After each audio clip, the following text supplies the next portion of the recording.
It's an instrument with a rich history and roots in Appalachia. Often made of thin wood, the instrument and its players have led to the founding of clubs all across the country. But some say one spot in eastern Kentucky is the world's dulcimer capital. WYMT's Mitchell Grogg begins a three-part series on the world of dulcimers. At the Appalachian Artisan Center, nestled in downtown Hindman. Yeah, I love these little things. Love led these stringed instruments to hang inside here, pieces of history that play a part in fulfilling a need some say is as old as the human condition. There's like an inherent human need for music, and if you can't go out to the store and buy an instrument, whether it's for lack of money or just the fact that there wasn't a store around that sold instruments, they would figure out how to make something to make their own music on. Dulcimers in their early history were often homemade. Now in Hindman, many come into existence in this downtown workshop. Some of the dulcimers these workers make here are replicas of the original Hindman dulcimer.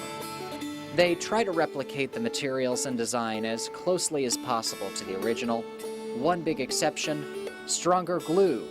This dulcimer, more than 100 years old, sits in pieces because of weaker old glue.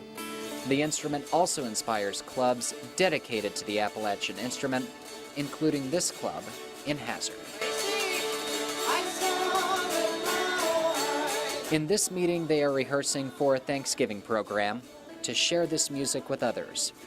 Two members here ended up sharing something else. Look closely at Pam Oliver's dulcimer and see a heart.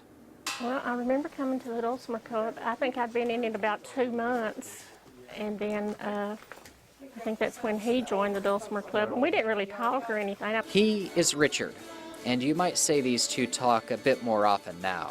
I remember going home one day and after work, and his number was on my phone box.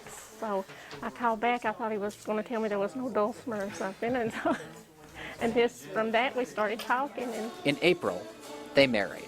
It just happens, all I can say. And that instrument with a heart, or two, is partially the handiwork of the dulcimer groom. The camaraderie that surrounds this instrument goes beyond clubs. In some cases, it leads to conventions.